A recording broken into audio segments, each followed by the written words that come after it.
예, 안녕하십니까? 책 읽는 자유인이 아니죠. 예, 좋은 책 함께 읽기 운동본부 채널을 운영하고 있는 이선입니다. 예, 오늘 2026년 8월 17일 월요일, 지금 시각은 오후 7시 7분입니다. 그리고 여기는 대한민국 경상북도 경주시입니다. 예, 오늘 첫 촬영을 늦게 하는데요. 왜냐면 정기현이하고 오늘 저 구룡포에, 구룡포 포항 구룡포에 상생의 손이 있는 저 호미곶 공원에 다녀왔습니다. 가서 정기현이하고 바닷바람도 실컷 맞고 한 바퀴 산책도 하고, 그리고 차박하기 위해서 세팅을 좀 한번 해봤어요. 근데 차박 세팅을 하려면 좀 더 필요한 장비들이 좀 있어야 되더라고요. 그래서 그것도 주문도 좀 하고 그랬습니다. 근데 정기현이가 좀 밖에 데리고 나오니까 얘가 좀 힘들어하네요. 그래서 얘를 데리고 1박을 하는 게 쉽지 않겠네라는 생각이 좀 듭니다.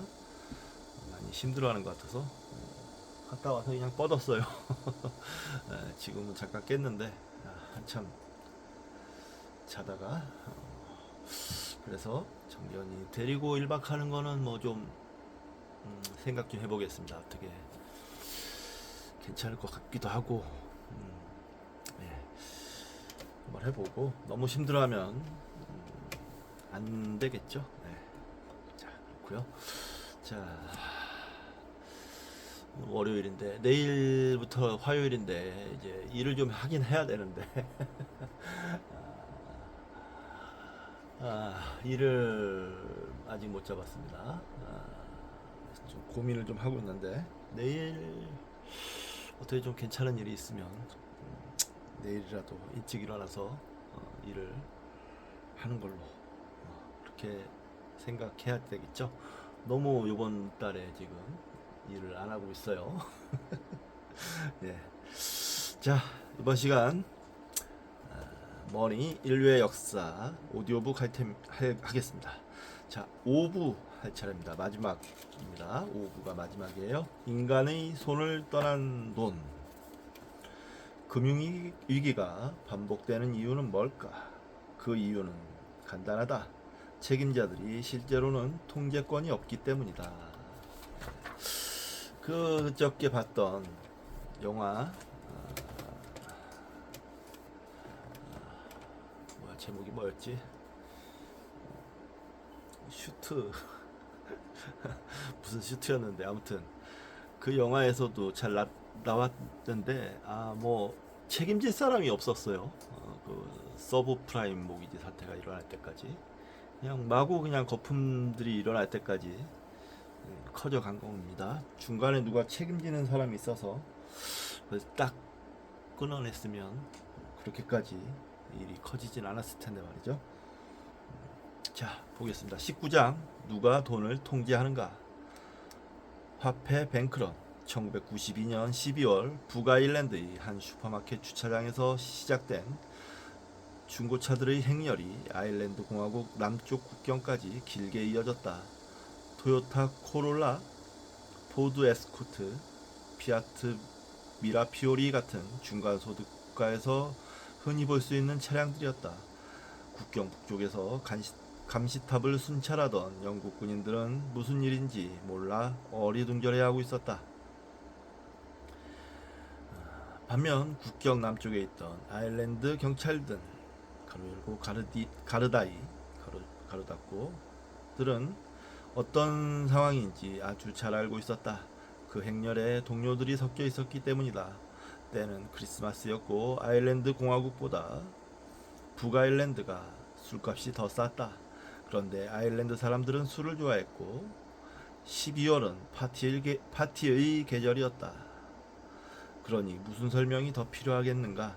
행렬은 평소보다 훨씬 길게 이어졌다. 주류 차익 거래는 원래 국경 인접 지역 주민들이 활용하던 방법이었다. 운전거리가 짧아 기름값이 얼마 안 드니 번거로움을 무릅쓸 만했다. 그 해에는 아일랜드인 수천 명이 아일랜드 화폐인 펀트를 쓰지 못해 안달이었다. 곧 펀트의 가치가 떨어질 거라는 소문이 돌자 화폐 뱅크런이 일어난 것이다. 사람들이 펀트로 맥주를 사는 것은 환율 위험을 피하기 위한 해치 가로 열고 위험 회피 수단 가로 닫고 해치였다. 펀트의 가치가 더 떨어지기 전에 저렴한 영국 맥주를 사두려는 심리인 것이다. 이렇게 자국민이 자국의 화폐를 빨리 처분하려는 것은 그 나라 통화에 대한 신뢰도가 바닥에 떨어졌다는 걸 알려주는 가장 확실한 증거다. 통화붕괴는 단계적으로 진행된다. 처음에는 내부 정보를 어느 정도 파악한 은행가, 투자자, 투기꾼들이 불안해하기 시작한다. 그리고 교사, 간호사, 경찰관, 배관공 같은 평범한 사람들이 값싼 술이라도 사두려고 나설 때쯤이면 이미 게임은 끝난 것이다. 1992년 아일랜드에서는 인류가 만든 새로운 유형의 화폐, 즉 정부의 약속 말고는 아무것도 담보되는 것이 없는 화폐의 뱅크런이 일어나고 있었다. 전 세계는 이제 이런 유형의 화폐를 쓰고 있었다. 경제학자들은 이를 명목화폐 가로 열고 피아트머니의 피아트는 라틴어로 그렇게 되게 하라 라는 뜻이다. 가로 닫고 명목화폐가 이게 피아트머니군요. 라 부르고 평범한 사람들은 모두 이걸 그냥 돈이라고 부른다. 앞서도 여러 번 설명했지만 명목화폐는 국가의 권위만으로 법적인 효력을 갖는다. 이것이 금같은 실물자산과 연동되는 화폐와 구분되는 점이다.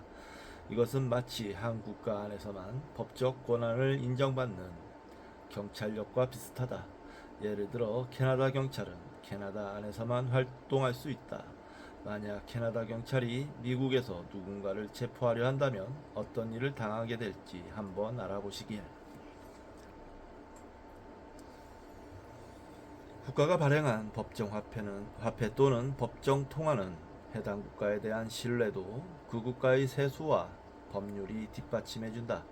사실 법정 화폐는 그 자체가 국가의 일부라고 할 수 있을 정도로 국가기관과 제도와 밀접하게 연결되어 있다. 누구나 자신이 소속된 국가의 법정 화폐를 거부하고 살 수는 없다. 그 화폐는 그 나라에 거주하는 하나의 조건이기 때문이다. 사회계약의 일환으로 국가는 자국 화폐의 가치를 지키겠다고 약속한다. 그 약속은 국내적으로는 물가를 관리하는 방식으로, 대외적으로는 환율을 안정시키는 방식으로 이행된다. 국가기관과 제도가 강력하고 탄탄할수록 그 나라 화폐의 신뢰도가 높아진다. 사람들이 어떤 화폐를 신뢰하는 것은 대개 그 국가를 신뢰하기 때문이다. 물론 국가를 믿지 않는 극좌, 극우, 급진주의자들도 있지만 대체로 소셜미디어에서 뭐라고 떠들어대든 막상 상황이 급해지면 대부분의 시민들은 자신의 국가 시스템을 믿는다. 이 말이 믿기지 않는다면 만약 집에 강도가 들었을 때 당신은 누구를 부르지 생각해보라. 사설자경단인가? 국가의 경찰인가? 자, 이제 전 세계가 어떻게 근본이제를 버리고 오늘날 우리 모두가 사용하는 명목화폐를 사용하게 되었는지 그 이야기를 간단히 살펴보자. 인플레이션이 필연적인 이유. 길고 긴 돈의 역사에서 오늘날 전 세계가 사용하고 있는 명목화폐가 등장하기까지 참으로 오랜 시간이 걸렸다. 앞서 여러 장에 걸쳐 우리는 실물자산에 기반한 다양한 화폐 제도에 대해 살펴보았다.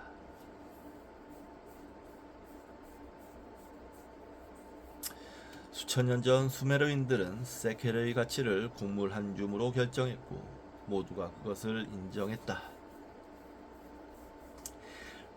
리디아인들은 금을 사용했는데 이는 금의 화려함과 희소성 때문이었다. 그리스인들은 금보다 은을 선호했고 로마인들은 금과 은을 다 사용했다. 단테가 살던 피렌체에서는 전설적인 금화 플로린을 만들었는데 위조범 마에스트로 아다모는 플로린을 위조한 죄로 신곡 지옥편에서 지옥에 떨어지기도 한다. 동아시아에서는 중국이 지폐 가르고 주로 금속과 비단 같은 실물이 담보하는 가로닫고 지폐를 도입했는데 고액일 때는 지폐가 주화보다 쓰기 쉬웠기 때문이다. 이제 빨리 감기해서 몇백 년 후 유럽으로 가보면 존 로가 토지를 담보로 한 화폐를 고안해냈는데 이는 만성적인 금부족에 시달리던 프랑스를 기금속의 횡포에서 벗어나게 해준 혁신적인 방법이었다. 결국 존 로의 화폐는 과도한 출자 전환에 기반한 것이었기에 실패로 돌아갔고 이는 결국 프랑스의 금융 시스템을 무너뜨려 프랑스 혁명의 원인을 제공한다. 프랑스 혁명에 자금을 조달했던 아시냐와 미국 독립혁명에 쓰인 콘티넨탈 같은 재앙적인 화폐 실험들 이후 19세기 내내 정부의 신용만을 기반으로 한 화폐는 좀처럼 사람들의 신뢰를 얻지 못했다. 정치혁명가가 훌륭한 은행가가 되는 경우는 드물다. 19세기는 과학이 눈부시게 발전한 시대였음에도 화폐 제도는 발전하지 못했다. 혁신이 패하고 전통이 승리한 셈이다. 다인과 파스텔의 세기였던 이 시대는 2000년 전과 다를 바 없이 여전히 금의 시대에 머물러 있었다. 19세기 말이 되자 미국 대선에서는 화폐를 금에 연동할 것인지 아니면 은에 연동할 것인지가 큰 정치적 이슈가 되었다. 전쟁이 끝난 뒤 지폐를 활용한 여러 실험은 전쟁 배상금과 부채 부담에 짓눌려 실패로 끝났다. 1920년대 중반 유럽이 초인플레이션을 겪게 되자 세상은 다시 근본이제로 돌아갈 수밖에 없었다. 그러나 그 여파로 세계 경제는 대공황을 겪게 되었고 지폐를 쉽게 발행할 수 없는 근본이제의 한계가 드러나면서 다시 무너지게 된다.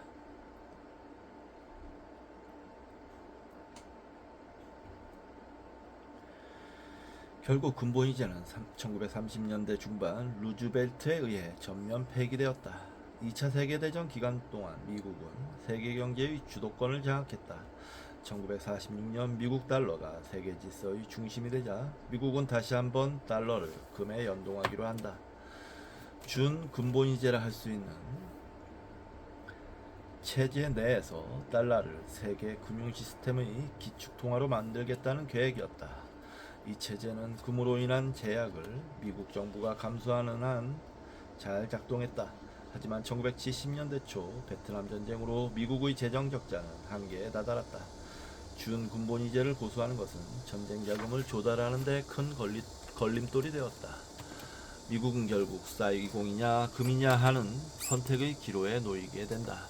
결국 군비 증강을 열망했던 닉슨 대통령은 근본이제를 포기하는데 이로써 미국은 40년 만에 다시 한번 근본이제를 끝내게 된다. 이때부터 달러를 발행하고 그 가치를 유지하는 책임은 연준이 맡게 된다. 연준은 고정환율 대신 변동환율을, 금속의 가치 대신 더 유연한 시스템을 선택했다. 이제 화폐의 가치는 한정된 금속이 아니라 경제 상황에 맞춰 적시에 대응하고 조절하는 인간의 판단에 맡겨졌다. 미국이 이 같은 방향을 정하자 전 세계가 그 뒤를 따랐다. 1970년대 중반이 되자 대부분의 나라들이 미국처럼 명목 화폐 체제를 받아들였다. 이건 좀 앞으로 나올지 어쩔지 모르겠는데 이때 또 무슨 사건이 있었냐면 미국이 사우디와 밀약을 맺습니다. 사우디의 석유는 무조건 달러로만 결제한다 라는 밀약을 맺어서 그게 페트로달러라고 하는데 그게 전 세계적인 이제 권위를 얻게 되는 거예요. 거기에서 이제 미국의 달러의 위상은 계속 유지될 수 있었다. 그 덕분에 라고 저는 알고 있습니다. 뭐 다른 내용이 있는지 어쩐지 모르겠지만, 자, 명목 화폐는 리디아인이 인류 최초로 주화를 찍어낸 이래 가장 중요한 혁신이라 할 수 있다. 이제 모든 정부는 물론 시민들은 귀금속의 속박에서 벗어나게 되었다. 근데 이거 좀 약간 과정이라고 저는 보여요. 어떻게 생으로 그냥 돈만 찍어낸다고 그 돈이 전 세계 사람들에게 권위를 얻겠습니까? 어떤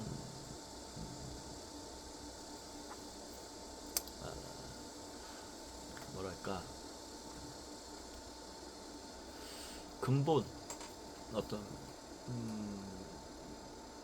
가, 가치를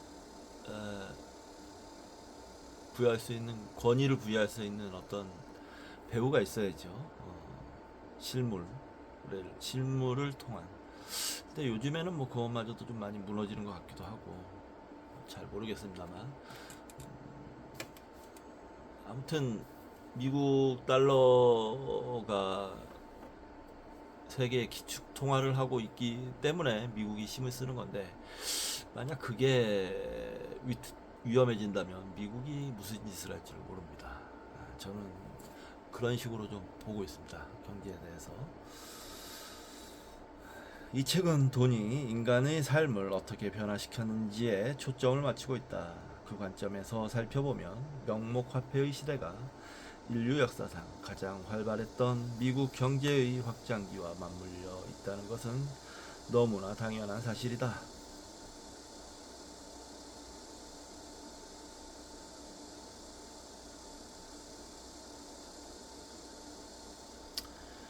사람들에게 돈이 생기면 경제는 역동적으로 움직이고 기적이 벌어진다. 경제가 성장하는 상황에서 화폐 공급을 금처럼 고정된 자산에 묶어두면 자동적으로 디플레이션 효과가 발생한다.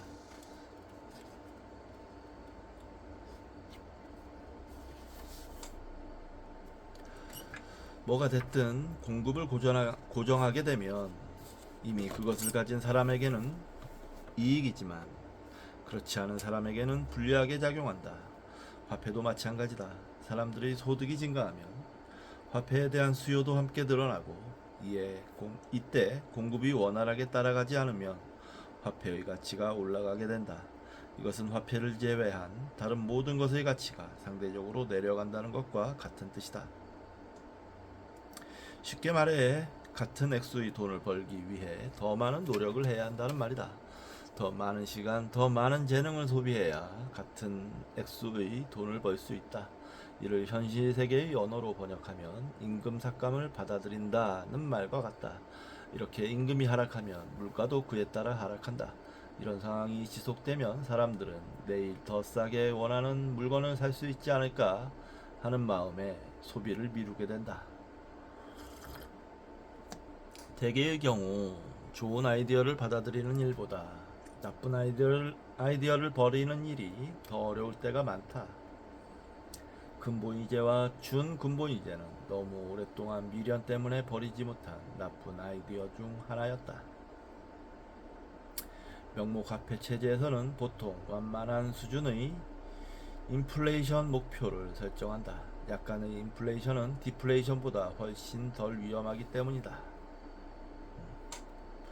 금처럼 고정된 실물 자산에 기반한 화폐 체제에서 구조적으로 생기는 현상이 디플레이션이라면 명목 화폐 체제에서 구조적으로 생기는 현상은 바로 인플레이션이다. 이 체제에서는 경제가 성장하고 돈에 대한 수요가 늘어날 때마다 화폐 공급량이 늘어나기 때문에 이에 따른 인플레이션이 필연적으로 발생한다. 세계 각 정부는 오랜 경험을 통해 침체된 디플레이션 경제를 다시 살리는 것이 과열된 인플레이션 경제를 진정시키는 것보다 훨씬 어렵다는 것을 체득하게 되었다.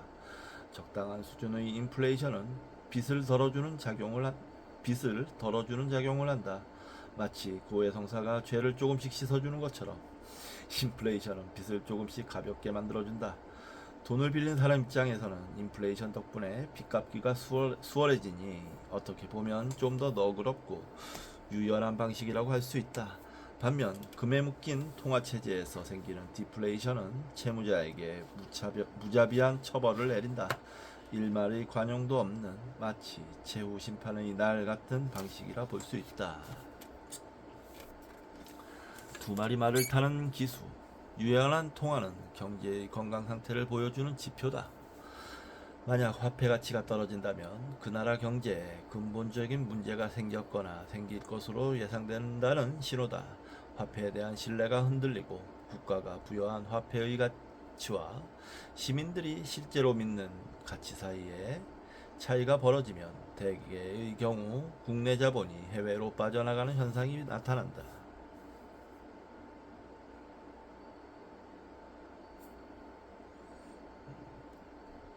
그렇겠죠.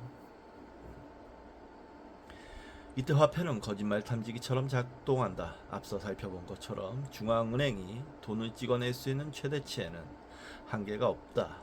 마찬가지로 최소치에도 한계는 없다.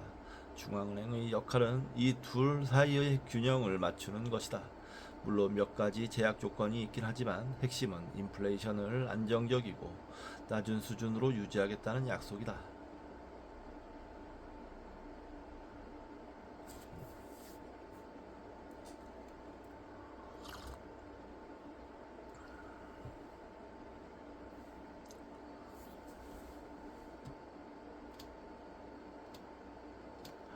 중앙은행이 시중에 돌고 있는 화폐의 양을 줄이고 싶다면 금리를 올려 대출을 줄이고 저축을 늘리도록 유도한다.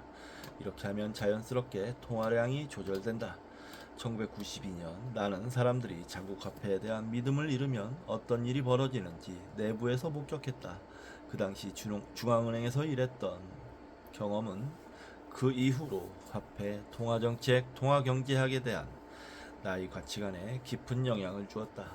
그 위기를 통해 내가 배운 첫 번째 교훈은 돈에 관한 한 국민들은 중앙은행장보다 훨씬 똑똑하다는 것이다. 국민을 오래 속일 수는 없다. 1990년대 초반 유럽 법정화폐의 대부분은 독일 마르크화에 연동되어 있었다. 전후 서독이 법정화폐를 어떻게 관리해야 하는지 잘 보여주었기 때문이다.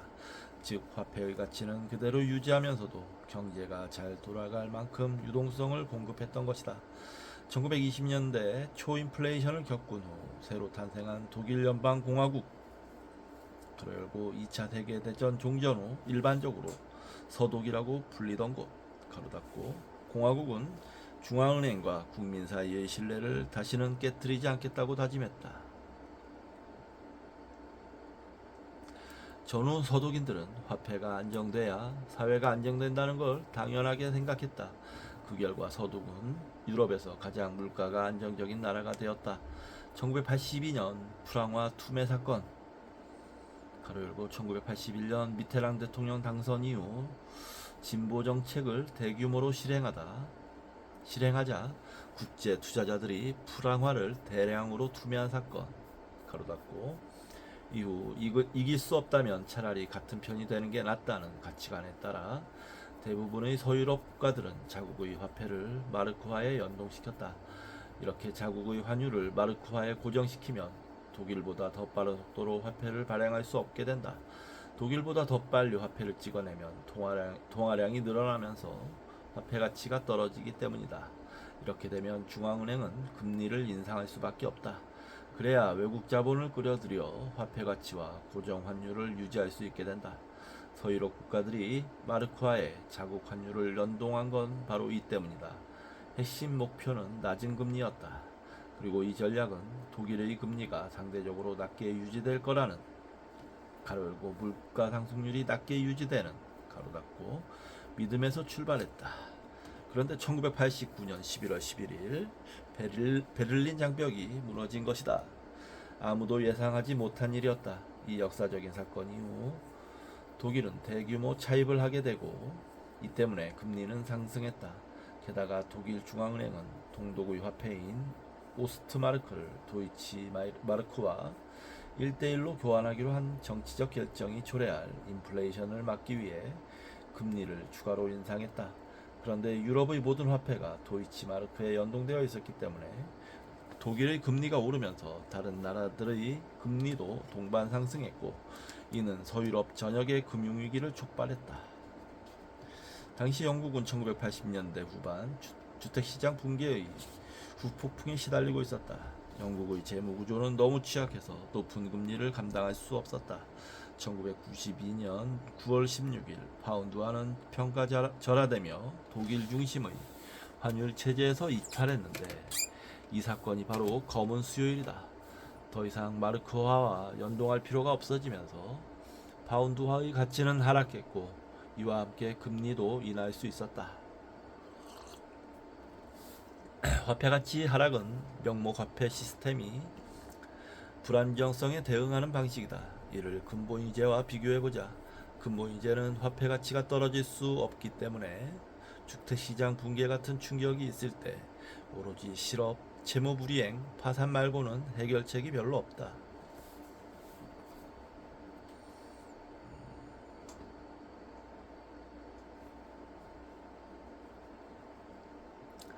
하지만 명목화폐 시스템은 훨씬 더 유연하다. 이 점 때문에 경기 침체의 충격도 훨씬 덜하고 짧게 끝난다.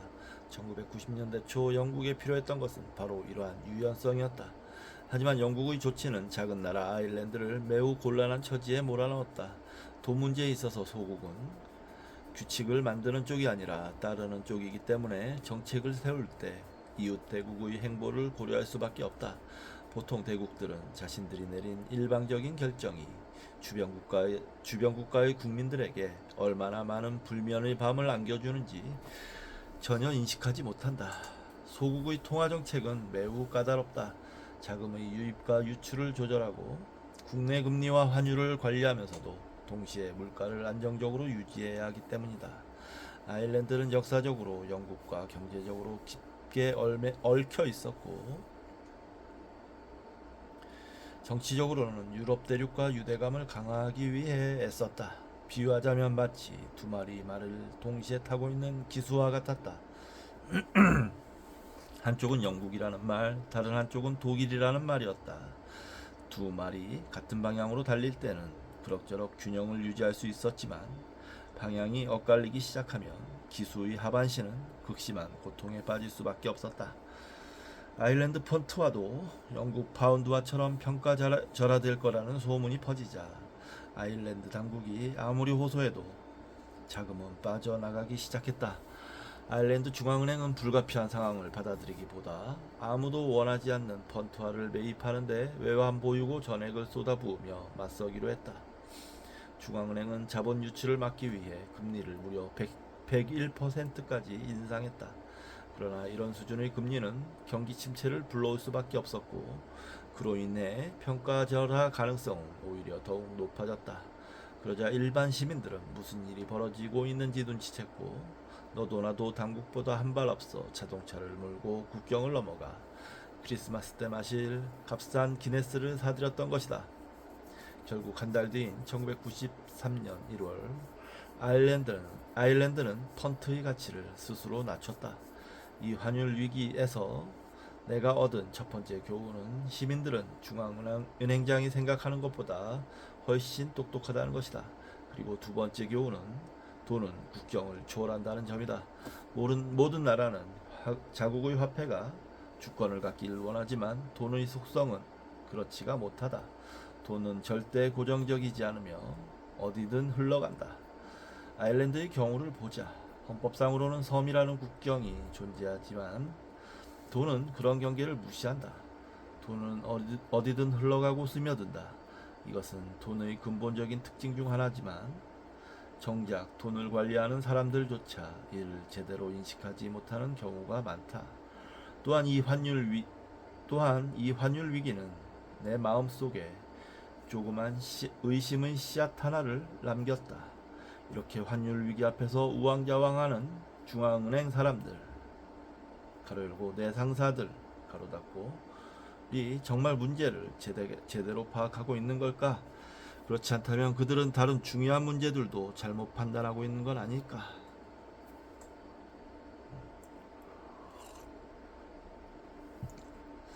화폐의 사제들 위에서 언급한 환율 위기 후 20년도 채 되지 않아 서구 세계의 대부분과 마찬가지로 아일랜드 역시 처참한 금융위기를 겪었다.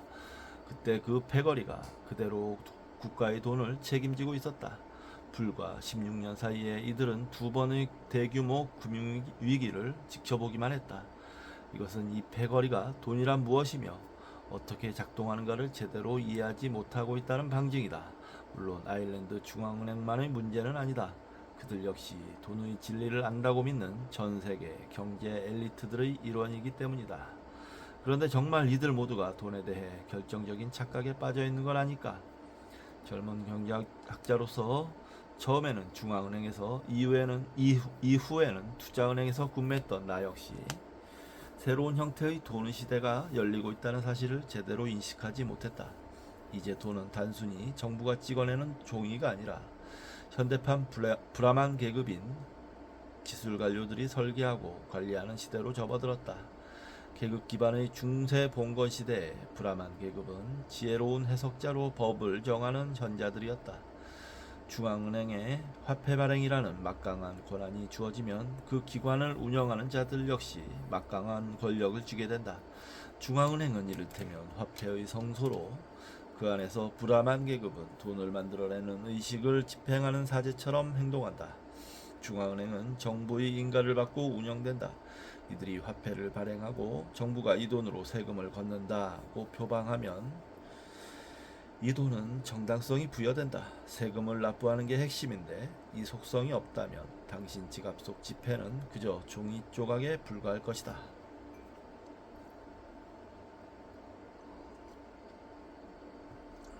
투표로 선출되거나 낙선되는 정치인들과 달리 기술 관료들은 유권자들에 대한 책임이 없다. 유럽 중앙은행을 예로 들어보자. 유럽 중앙은행은 전적으로 독립적이면서 철저히 정치적인 기관이다.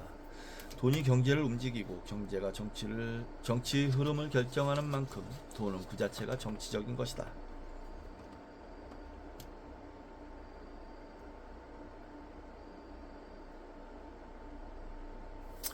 오늘날 세계 금융 시스템은 중앙은행들의 전문성에 기대고 있다.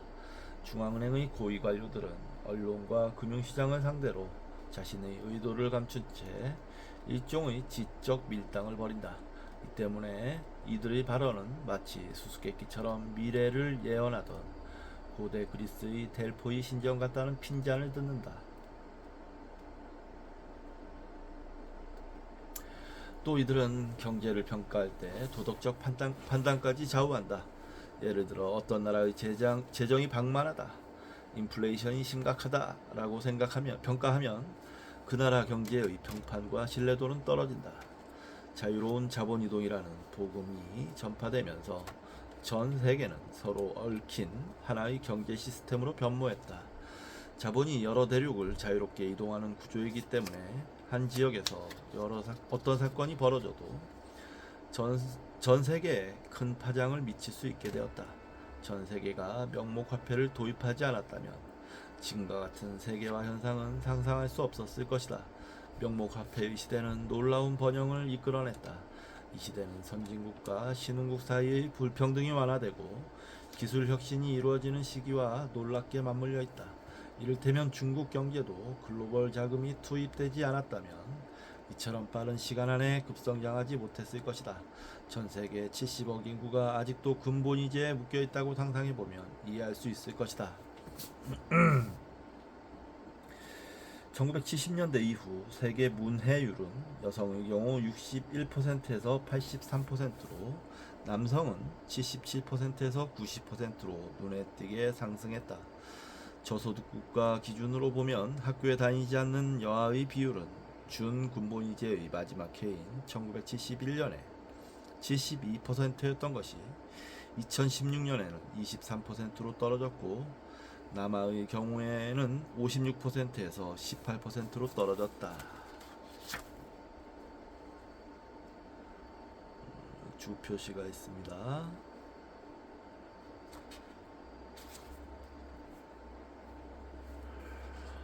오데드 갤러워, 인류의 여정, 부와 불평등의 기원, 그리고 우리의 미래. 그래서 교육 수준이 높아지자 여성은 스스로 출산을 조절할 수 있게 되었다. 근본이제가 폐지된 이후 저소득 국가에서 여성 1인당 평균 자녀 수는 5명에서 2.3명으로 줄었다. 이렇듯 명목 화폐 체제 하에서는 높은 경제 성장률과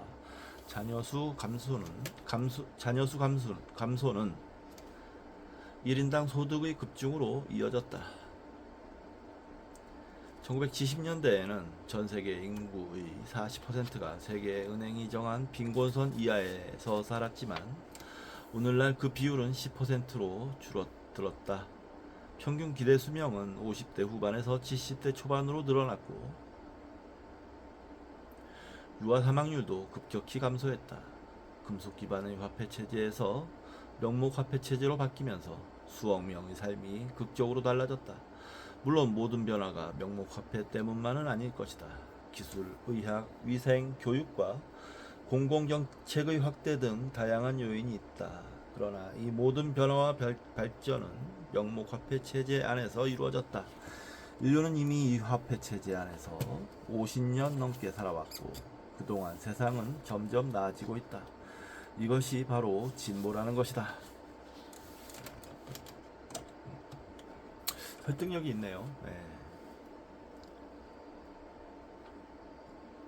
화폐의 혁신은 바로 금융의 혁신이다.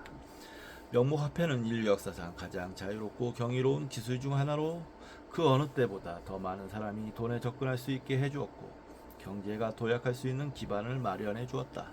그러나 동시에 명목 화폐는 하나의 거대한 환상이기도 하다. 국가에 대한 신뢰가 기반이라는 점은 강점이자 최대 약점이기도 하다. 이 체제의 중심에는 중앙은행가들이 있다. 앞에서도 말했지만 이들은 언론과 싱크탱크, 정책 포럼 등을 활용해 자신들의 화폐 철학을 다른 이들에게 설파하는 불암한 계급과도 같다. 그들은 자신들이 돈을 통제한다고 주장하지만 정말 그럴까? 쿠심과 수메르인들의 시대부터 인류에겐 두 가지 형태의 화폐가 존재했다. 첫 번째는 곡물 같은 실물 화폐이고 두 번째는 계약 형태의 화폐인데 우리는 이를 금융이라 부른다. 금융거래에서는 내가 당신에게 빚을 졌고 당신도 나에게 빚을 졌다는 식으로 금액을 판에 적어두고 정해진 날짜에 그 계약을 청산한 다음 다시 시작한다. 실물 화폐가 필요할 때는 빚을 청산할 때뿐이었다. 리디아인들이 그 말을 도입한 것은 일상적 거래를 하기 위한 것도 있지만 이런 금융 거래를 청산하기 위한 목적도 있었다. 일상적 거래에는 소액의 금화를 사용했고 금융 거래에는 고액의 금화를 사용했다. 또한 이들은 상거래 계약에 대한 법률을 만들어 규칙에 따라 약속이 운영되도록 했고 채권 채무 행위도 일정한 법에 따라 이루어지도록 복잡한 망을 만들었다. 지금까지 우리는 수천 년에 걸친 돈의 역사를 관찰하면서 화폐는 두 가지 형태가 있다는 걸 확인했다.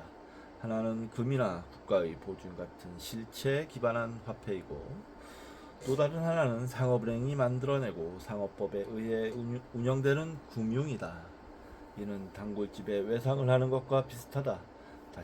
당신은 단골 술집에서 기분 좋게 술을 마시고 계산은 나중에 한꺼번에 하기로 했다. 은행의 상품도 방식은 이와 똑같다. 다만 규모가 더 클 뿐이다. 화폐 혁신은 주로 신용, 더 넓은 범위로 말하면 금융 분야에서 일어난 혁신이었다. 피렌체의 상인 은행가들은 복식북이라는 회계 기법을 통해 이 체계를 정교하게 다듬고 확장시켰으며 이후 네덜란드의 상업도시 암스테르담에서는 상업대출이 급격히 늘어난다. 이 시기부터는 금속 기반의 화폐가 아니라 금융이 무역 경제를 움직이는 주된 동력이 된다. 오늘날 우리 주머니 속 현금은 통화 공급량의 약 10%에 불과하다. 지금은 훨씬 더 적어졌을 거예요. 나머지 대다수는 주택담보대출 같은 다양한 형태의 금융이 차지하고 있다. 현대 돈의 역사에서 금융의 역할은 매우 중요한 의미가 있다. 우리가 차를 사기 위해 대출을 신청하면 은행은 없던 돈을 갑자기 만들어내서 돈을 입금해준다. 어제까지만 해도 없었던 돈이 오늘 나에게 생겨난 것이다. 이 돈은 중앙은행이 아니라 상업은행이 만들어낸 것이다. 이렇게 만들어진 돈, 즉 신용은 계약에 의해 운영되는 금융의 윤활유와 같은 역할을 한다. 중앙은행은 그것을 통제하고 싶어 하지만 금융은 자기만의 흐름으로 경제와 사회를 움직인다. 그 에너지가 너무 강력해서 때로는 균형이 무너지기도 한다. 그것이 호황을 의미할 때도 불황을 의미할 때도 있다.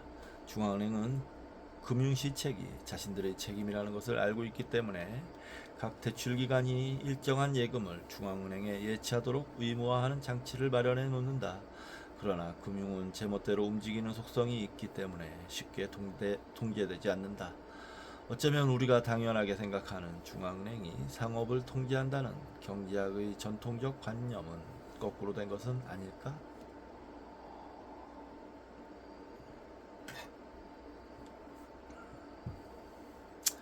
투입이냐 견인이냐 명목화폐 체제에 대해 말할 때 경제학자들은 일반적으로 중앙은행이 돈을 찍어내고 그것을 상업은행에 넘기면 상업은행이 그 돈으로 신용을 확대해 경제에 자금을 공급한다고 설명해 왔다. 이 해석은 중앙은행이 통화량을 결정하는 시스템의 중심이라는 전제가 깔려 있다.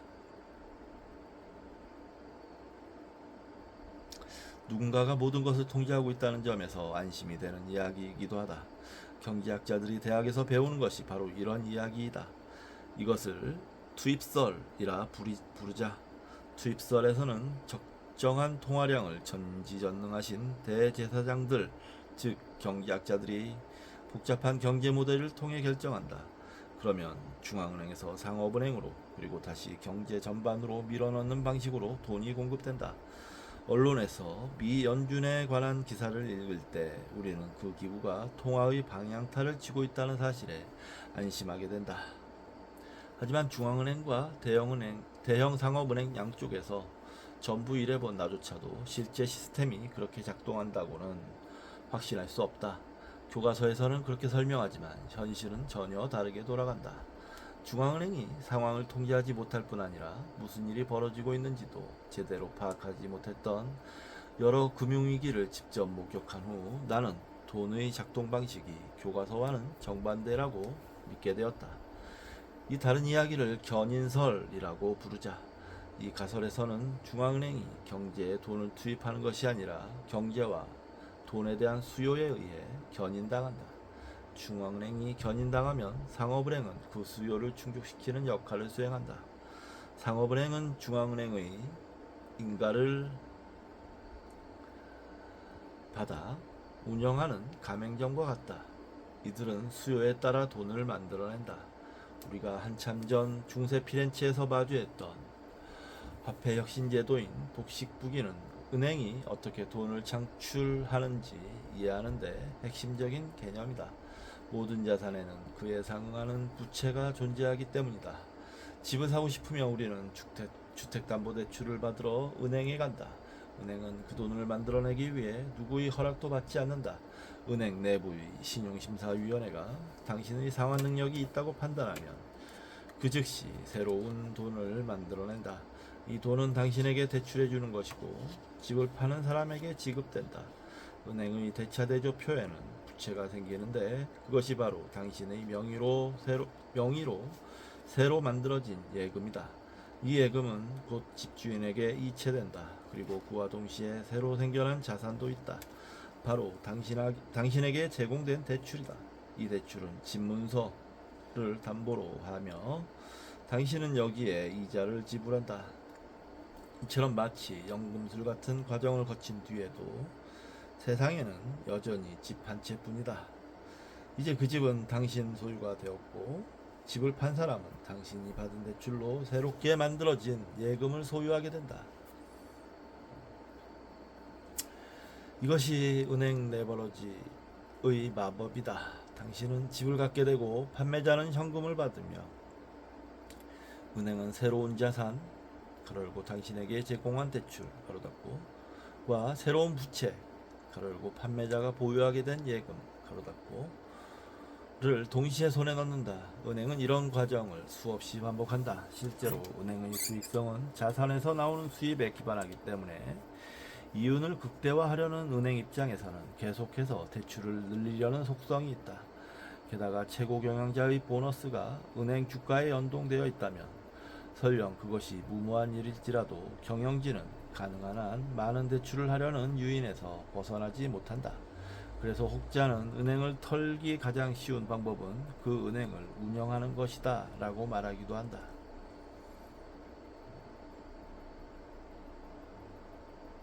은행은 외부 요인이 아니라 내부 부패로 무너지는 경우가 많기 때문이다. 한편 시중에 유통되는 돈, 즉 통화는 중앙은행이 만들어낸다. 이는 우리가 물건을 사고 팔 때 쓰는 실물 형태의 지폐나 동전 혹은 상업은행이 서로 결제를 위해 사용하는 전자 형태로도 존재한다.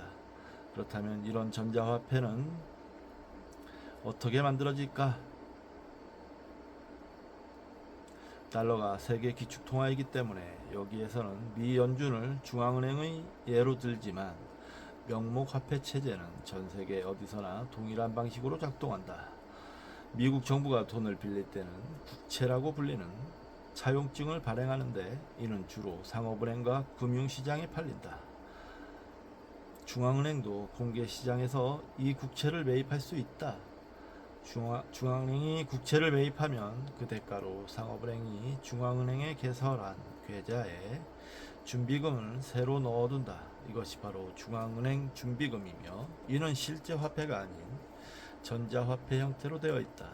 이러한 전자화폐 형태의 지급준비금은 중앙은행만 생성할 수 있고 상업은행은 보유할 수 있으며 이는 상업은행들 간의 산업은행들 간 거래를 정산할 때 사용한다.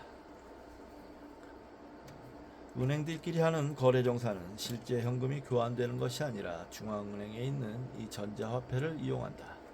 또한 이 지급 준비금은 상업은행이 대출 및 차입에 제약을 주는 요소로 작용할 수 있다. 예를 들어 미 연준에 보유하고 있는 지급 준비금 액수가 많은 상업은행은 대출과 차입을 더 많이 실행할 수 있다. 상업은행은 이 지급 준비금을 중앙은행을 통해 현금 자동 지급기에 채울 수 있는 실제 지폐로 바꿀 수도 있다. 또 그와 동시에 상업은행은 비상사태에 대비해 일정량의 지급 준비금을 항상 보유하고 있어야 한다. 하지만 진짜 비상사태가 생겼을 때 지급 준비금이 충분한 경우는 거의 없다. 명목화폐 체제에서 정부는 국채를 처음 발행하는 주체이고 중앙은행은 돈을 찍어내는 기관이다. 이 둘은 모두 공공기관이기 때문에 중앙은행이 국채를 매입한다는 건 정부의 왼손이 오른손에게 돈을 빌려주는 것과 같은 구조이며 상업은행은 이 거래의 중개자이다. 하지만 상업은행은 공공기관이 아니다. 중앙은행은 이러한 상업은행들을 감독하려고 노력하며 그 수단으로 국채 형태의 담보를 제공하도록 의무화한다. 연준 또한 상업은행들의 자본금의 일부를 국채로 보유하라고 요구한다.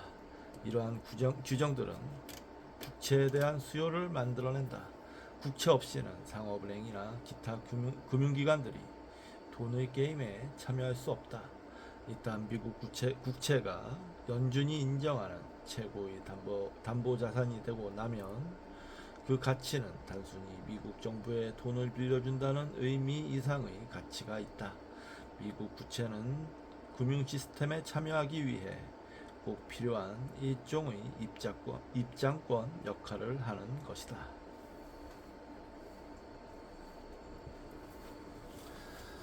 유로 달러의 비밀. 이 시스템은 내부적으로 폐쇄적인 구조다. 정부가 국채를 발행하면 상업은행과 중앙은행이 그것을 사들이고 그 대가로 정부는 자금을 확보하며 금융 시스템은 담보 자산을 얻게 된다. 그러고 나면 상업은행 시스템은 새로운 돈을 만들어내는 허가를 얻게 된다. 바로 이 점 때문에 미국의 금융 시스템에서 가장 중요한 건 미국 국채의 가격, 더 간단히 말하면 국채 수익률인 것이다. 가장 중요한 국채는 10년 만기 국채와 30년 만기 국채다. 10년 만기 국채는 다양한 금융자산의 가격을 책정할 때 기준점으로 사용되며 30년 만기 국채는 미국 주택담보대출 가로 열고 모기지 가로 닫고의 기준 금리로 활용된다. 이 두 종류의 국채 수익률 가로 열고 금리 가로 닫고는 단기 금리에 위험 프리미엄이 더해진 값이기 때문에 일반적인 단기 금리보다 더 높다. 단기 금리는 중앙은행이 정하며 전체 시스템의 기준이 된다. 수많은 경제 기자들과 애널리스트들은 바로 이 중앙은행에 있는 돈의 사제들이 내뱉는 말들에 주의를 기울이며 장기 국채 금리가 어떻게 될지를 예측한다. 그리고 이 예측을 바탕으로 시장에서는 투기가 이루어진다. 이렇게 따져보면 딱히 안심되는 상황은 아니지 않은가. 앞에서도 말했듯이 전통적인 경제학에서 말하는 이론, 즉 중앙은행이 경제에 필요한 통화량을 정하고 이를 상업은행에 공급해 그들이 시중에 돈을 퍼뜨린다는 식의 설명은 실제 시스템을 거꾸로 이해한 것이다. 교과서에서 보면 이 이론들은 그럴듯해 보이지만 현실을 반영하지는 못한다. 실제 상황에서는 상업은행들이 중앙은행을 좌지우지한다.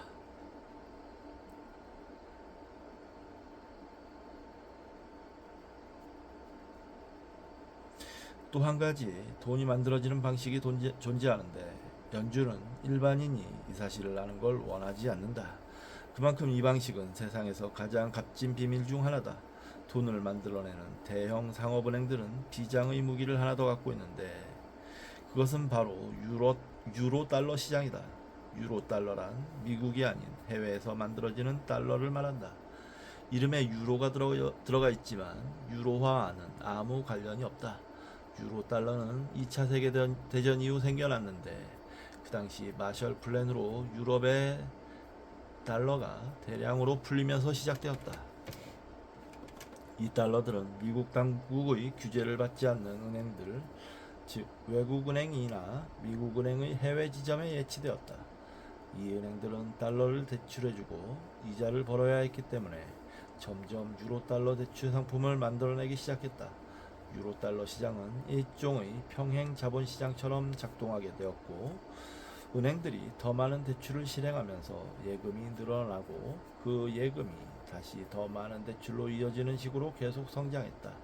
런던과 기타 여러 역의 금융지대 그리고 금융규제나 세금 제도를 피하기 위해 해외에 설립된 느슨한 규제의 금융 허브 지역들 가로 닫고에서 자본시장이 기하급수적으로 커지면서 유로달러 시장 역시 함께 팽창했다. 중요한 점은 이 유로달러들은 겉으로는 달러처럼 거래되지만 해외에서 만들어졌기 때문에 연준의 규제를 받지 않는다는 점이다. 미국 밖에 영업점이 있는 대형 미국 은행들의 노비로 인해 연준은 사실상 이들 국제은행들이 더 많은 유로달러를 만들어내는 것을 묵인했다. 오늘날 유로달러는 국제금융시장의 지배적인 통화가 되었다. 현재 전 세계적으로 약 12조 8천억 규모의 유로달러가 유통되고 있다. 반면 미국 본토의 통화 공급량은 20조 달러를 살짝 넘는 수준에 지나지 않는다. 즉 미국에서 유통되는 달러의 64%에 해당하는 달러가 해외에서 추가로 유통되고 있는데도 연준은 이에 대해 통제권이 없는 셈이다. 주표시가 있습니다. 이냐키 알다소 토르스텐 엘러스 미국 이외 지역의 은행의 달러 자금 조달 지형. 교과서에서 설명하는 명목화폐 체계와는 달리 중앙은행은 상업은행이 만들어내는 일종의 양을 상업은행이 만들어내는 신용의 양을 실제로 제한하지 않는다. 중앙은행은 통화량에 영향을 주기 위해 은행들의 조건을 걸거나 더 많은 담보를 요구하거나 금리를 조정해 가격을 간접적으로 조절하려 하거나 심지어 언론에 나와 은행들을 훈계하거나 세계 경제에 대한 의견을 내놓기도 한다. 하지만 그들이 금융의 역할을 통제할 수 있을까? 어림도 없다. 중앙은행은 돈의 가격, 즉 금리를 조절할 수는 있지만 돈의 양이나 그것이 어디에서 만들어지고 어디에 쓰이는지까지는 통제할 수 없다. 이들의 역할은 기껏해야 통화량을 안내하는 정도일 뿐이며 금리가 경제에 영향을 미치는 데는 시간차가 발행할 수 있다. 발생이겠죠. 바로 이 시간차 동안 문제가 발생할 수 있고 그 책임을 떠안는 것은 결국 중앙은행가들이다. 유로 달러의 비밀, 즉 12조 달러의 비밀은 돈의 사제들이 대중에게 감추고 싶은 진실을 말해준다. 우리는 중앙은행이 돈을 경제 안으로 밀어넣는 주체라고 알고 있지만 실제로 이들은 금융시장과 은행이 만들어내는 신용상품에 끌려다니는 존재다. 공식적으로는 밀어넣는다고 말하지만 비공식적으로는 끌려다니는 현실. 바꿔 말하면 실제로는 능력도 없으면서 있는 척하는 태도. 이 모순적 상황은 오히려 중앙은행가들의 권위를 무너뜨리고 변명만 늘어놓는 존재로 전락시킨다. 금융위기가 반복되는 이유는 뭘까? 그 이유는 간단하다. 책임자들에게는 실제로는 통제권이 없기 때문이다. 교과서에 나오는 이론처럼 혹은 종교적인 교리처럼 포장된 중앙은행의 권위 뒤에는 가장 위험한 물질인 돈을 다루는 평범한 사람들의 심리가 있을 뿐이다.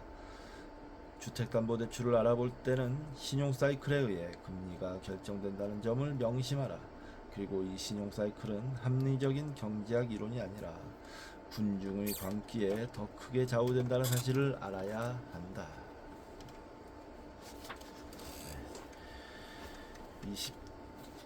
19장 읽었습니다. 다음 이제 20장인데요. 자, 19장. 오늘 이번 시간 여기까지만 하도록 하겠습니다. 잠시 쉬었다가 다시 돌아오겠습니다. 감사합니다.